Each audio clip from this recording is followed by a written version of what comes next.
Pour défendre la foi chrétienne, il faut proposer des argumentations bibliques et logiques. Ceci paraît évident, mais tous les apologistes chrétiens ne le font pas. Pour être clair, je vais présenter dès maintenant ma méthodologie apologétique. Voici mes termes: axiome, présupposition, prémisse et argumentation.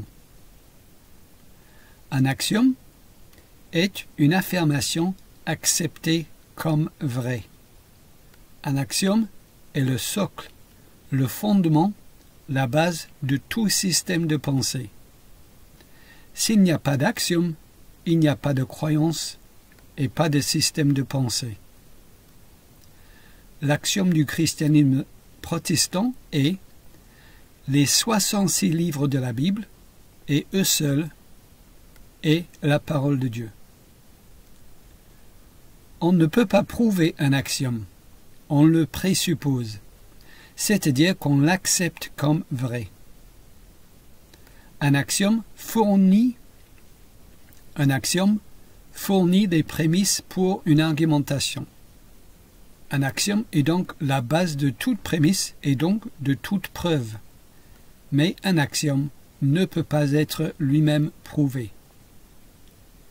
Si l'axiome est prouvé, c'est-à-dire si l'axiome est la conclusion d'une argumentation préalable, alors ce n'est pas un axiome. Une autre proposition plus basique est l'axiome. L'exigence que le chrétien prouve tout ce qu'il affirme est donc une exigence irrationnelle, car sans axiome, on ne peut rien affirmer, car on est pris dans une régression à l'infini. Tout le monde a des axiomes, qu'ils les reconnaissent ou pas. Mon axiome est, donc, la Bible seule est la parole de Dieu. Voilà mon axiome. La Bible seule est la parole de Dieu. C'est le fondement de ma méthodologie, de mon apologétique. Toutes mes argumentations reposent là-dessus. Je n'essaie pas de prouver que la Bible seule est la parole de Dieu, et encore moins de prouver que Dieu existe. Je présuppose que c'est vrai. C'est mon axiome. Une présupposition. Une présupposition est une affirmation ou un ensemble d'affirmations que l'on suppose, sans les dire, pour pouvoir créer des prémices. On les suppose en amont, au préalable, d'où le nom présupposition. Une présupposition est quelque chose que l'on est obligé de croire pour pouvoir formuler une argumentation. Ce n'est pas une prémisse, car on ne dit pas une présupposition. On la présuppose justement, pour pouvoir dire sa prémisse. Et nous avons tous des milliers de présuppositions. Par exemple, en parlant, je présuppose que mes mots ont un sens. Je n'ai pas dit avant de parler que je vais argumenter que mes mots ont un sens. J'ai pris ce fait comme acquis. Je le crois, mais je ne l'ai pas dit. Je l'ai présupposé. Les présuppositions sont très importantes, car c'est dans ces présuppositions que le non-chrétien se dévoile le plus. C'est à ce niveau-là qu'il se trahit. Comme nous allons le voir dans ces vidéos, le travail de l'apologiste présuppositionnaliste est d'identifier et de s'attaquer aux présuppositions de ses contradicteurs. Car, comme je l'ai expliqué dans ma première vidéo, les non-chrétiens ont toujours des présuppositions chrétiennes. Oui, les non-chrétiens ont toujours des présuppositions chrétiennes, même quand ils essaient de réfuter le christianisme. Ils portent tous notre uniforme. Une prémisse. Une prémisse est une affirmation qui sert de première pensée dans une argumentation. Une prémisse est la première pensée logique dans une argumentation, mais peut être la conclusion d'une argumentation précédente. Toute argumentation logique doit partir d'une prémisse. Dit simplement, tout penseur doit commencer à penser quelque part.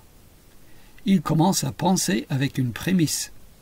Sans cette première pensée logique, il ne peut pas y avoir une deuxième ou une troisième.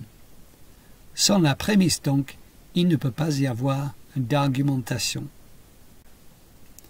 La prémisse est ce que le penseur considère comme le plus basique, le plus élémentaire, le plus certain dans son argumentation. Et une argumentation, quelle qu'elle soit, n'est jamais plus forte que la véracité de ses prémisses. Par exemple, dans ce syllogisme très connu, il y a deux prémisses. Tous les hommes sont mortels. Socrate est un homme. Mais puisque nous défendons le christianisme, je dis que chaque prémisse dans nos argumentations doit être biblique. Par biblique, je veux dire, et là je vais citer la Confession de foi baptiste de Londres de 1689, chapitre 1, paragraphe 6, être expressément consigné dans l'Écriture sainte ou y être contenu de façon nécessaire. Autrement dit, les prémisses dans nos argumentations pour défendre la foi chrétienne doivent être soit écrites expressément dans la Bible, soit être déduites logiquement à partir de la Bible. Plus tard dans cette série, je donnerai un exemple de l'utilisation de prémisses bibliques par le Seigneur Jésus. Donc, mon axiome est « La Bible seule est la parole de Dieu ». Je le présuppose dans tout ce que j'argumente. Et les propositions de la Bible et leurs inférences nécessaires deviennent mes prémisses. Une argumentation. Une argumentation est une tentative raisonnée de convaincre quelqu'un de la vérité de ce que l'on croit par une suite d'affirmations connectées de façon logique. Elle est composée d'une ou plusieurs prémisses et donne lieu à une conclusion. Toute argumentation logique doit donc partir d'une prémisse pour arriver par des déductions logiques à une conclusion. La conclusion doit être déduite nécessairement à partir des prémisses pour que l'argumentation soit valide ou logique. Par exemple, si nous avons ces deux prémisses, tous les hommes sont mortels, Socrate est un homme, la seule conclusion qui peut être déduite nécessairement de ces prémisses est Socrate est mortel. Les deux prémisses et la conclusion sont l'argumentation. Voilà donc pour les termes dans ma méthode apologétique. À la base de tout est mon axiome. La Bible seule est la parole de Dieu. Je n'essaie pas de le prouver. On ne peut pas prouver un axiome, sinon ce n'est pas un axiome. Je le présuppose dans toutes mes argumentations. Ensuite, je tire mes prémisses de la Bible pour former mes argumentations. Mais il faut savoir que la plupart des apologistes chrétiens évangéliques ne procèdent pas ainsi. Il y a deux méthodes apologétiques dominantes pour défendre la foi chrétienne. La première consiste à argumenter à partir de la Bible. On appelle cette méthode le présuppositionnalisme, car on présuppose que la Bible est la parole de Dieu, on n'essaie pas de le prouver, et aussi parce qu'on s'attaque aux présuppositions de son opposant. Vous aurez compris que c'est la méthode que je vais défendre dans cette série. Ma méthode s'inspire des écrits de deux théologiens américains, Cornelius Van Til et Gordon H. Clark, ils ont élaboré leurs approches respectives dans les années 1930.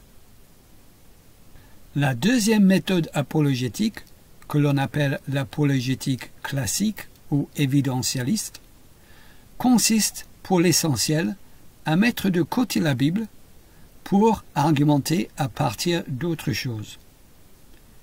Elle trouve ses origines chez Aristote et ensuite chez Thomas d'Aquin et ses preuves pour l'existence de Dieu. Selon cette méthodologie, la Bible n'est pas l'axiome des argumentations. La Bible n'est donc pas le socle, le fondement, la base de tout. Il faut donc trouver un autre axiome, un autre socle. Et selon les différents courants des apologistes classiques, on trouve comme axiome la science, l'archéologie, la métaphysique, la philosophie, le bon sens, ou encore, dans certains cas, le refus de tout axiome. Mais cette méthode, la méthode classique, soulève des questions importantes pour un apologiste présuppositionniste comme moi. Première question. Si la Bible n'est pas notre axiome, c'est que nous considérons par implication qu'il y a quelque chose de plus certain, plus sûr, plus fondamental que la Bible, qui devient, de fait, notre axiome. J'aborderai les axiomes et les prémices extra-bibliques les plus utilisés par les chrétiens dans mes vidéos suivantes. 2. Si on met la Bible de côté, est-ce que c'est vraiment la foi chrétienne que nous défendons? Par exemple, si nous essayons par la cosmologie de prouver qu'un Dieu créateur existe, un musulman ou un juif ne serait-il pas d'accord avec tout ce que nous disons?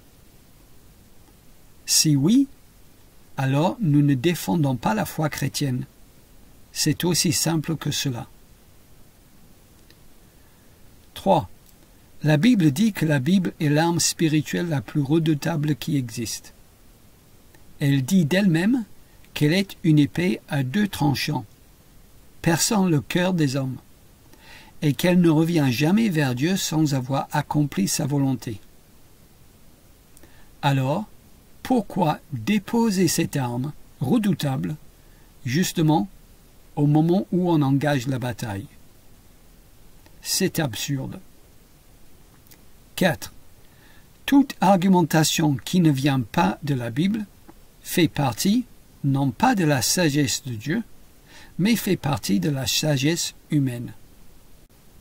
Mais la Bible ne condamne-t-elle pas la sagesse des hommes et les philosophies humaines? Pourquoi donc la plupart des apologistes utilisent-ils la méthode classique? Pourquoi construisent-ils leur méthodologie sur autre chose que la Bible? Cela paraît absurde, surtout quand on se dit apologiste, défenseur de la foi chrétienne, n'est-ce pas?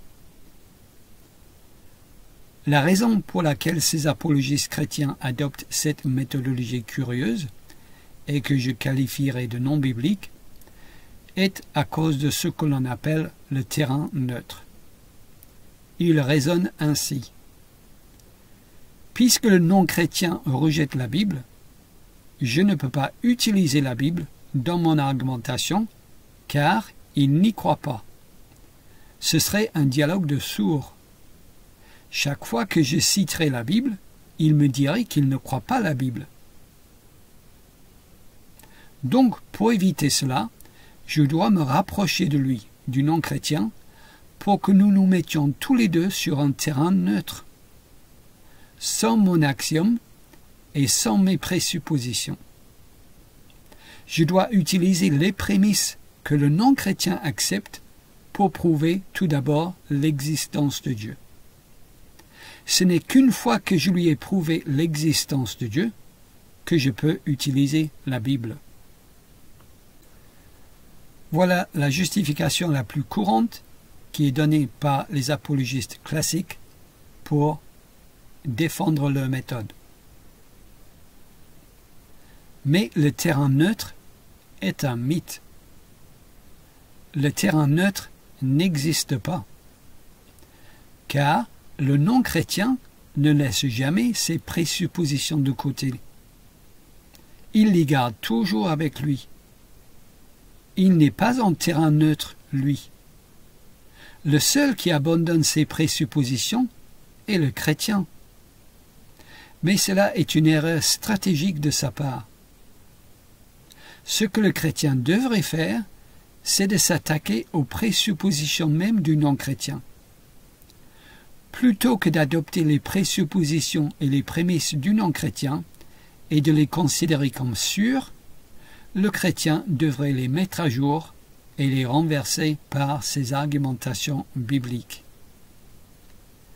Mais là, l'objection des apologistes classiques est souvent de citer l'exemple de l'apôtre Paul. Ils disent que Paul utilise la méthode du terrain neutre quand il est à Athènes. Dans Actes 17, à partir de 28, nous voyons que Paul dit ceci. « C'est ce qu'ont dit aussi quelques-uns de vos poètes. De lui nous sommes la race. » L'argumentation dit que Paul met de côté la Bible ici et utilise leurs poètes comme autorité. Il fait un pas vers eux. Il se met sur un terrain neutre en adoptant leurs présuppositions pour les convaincre que Dieu existe. Mais ce n'est pas du tout ce que fait Paul. La citation du poète n'est pas la prémisse de son argumentation, et Paul ne l'utilise pas pour essayer de les convaincre que Dieu existe. Sa prémisse est « Je connais ce Dieu que vous savez existe, mais que vous ne connaissez pas. » Verset 23. « Ce que vous révérez sans le connaître, c'est ce que je vous annonce. » Paul cite le poète car il utilise une technique logique ici qu'on appelle une argumentation ad hominem. Une argumentation ad hominem est la technique qui consiste à adopter la position adverse pour mieux la réfuter. C'est le contraire du terrain neutre. Paul utilise les prémices de ses interlocuteurs non pas parce qu'il les croit, non, au contraire, il les utilise pour leur montrer que leurs pratiques sont en contradiction avec leurs propres prémices et qu'ils sont donc dans l'erreur. Voici la conclusion de l'apôtre Paul, verset 29. « Ainsi donc, étant la race de Dieu, nous ne devons pas croire que la divinité soit semblable à de l'or, à de l'argent ou à de la pierre sculptée par l'art et l'industrie de l'homme. » Je paraphrase l'argumentation de Paul ici. Puisque vous croyez vous-même que nous sommes de la race de Dieu, pourquoi sculptez-vous des images de Dieu faites par des hommes à partir d'or et d'argent? Ce que vous faites est en contradiction avec ce que vous prétendez croire. Soit vous croyez la vérité, que nous sommes de la race de Dieu, et pratiquez le péché, soit vous faites ce qui est bien en sculptant des dieux, et vous croyez une erreur, que nous sommes de la race de Dieu. Mais dans les deux cas, vous êtes forcément dans l'erreur, car ce que vous faites est en contradiction avec ce que vous prétendez croire.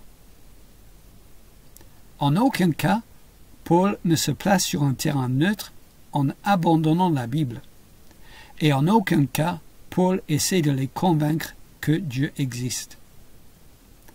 Non, Paul expose l'incohérence de leur religion et les appelle à se tourner vers le seul vrai Dieu en se repentant. Verset 30. Dieu, sans tenir compte des temps d'ignorance, annonce maintenant à tous les hommes, en tout lieu, qu'ils aient à se repentir. Verset 30. Ceci n'est pas le discours de quelqu'un qui s'est placé sur un terrain neutre. Ceci n'est pas le discours de quelqu'un qui essaie de convaincre les gens que Dieu existe. Et ceci n'est pas le discours de quelqu'un qui a mis la Bible de côté parce qu'il argumente avec des gens qui ne croient pas la Bible. Non, Paul nous donne une excellente leçon ici en argumentation logique. C'est une excellente utilisation de l'argumentation ad hominem. Paul nous montre ici, même parmi des païens qui ne croient pas la Bible, que le devoir de l'apologiste chrétien n'est pas d'approuver les présuppositions des non-chrétiens, mais de les mettre à jour et de les renverser par des argumentations bibliques et logiques.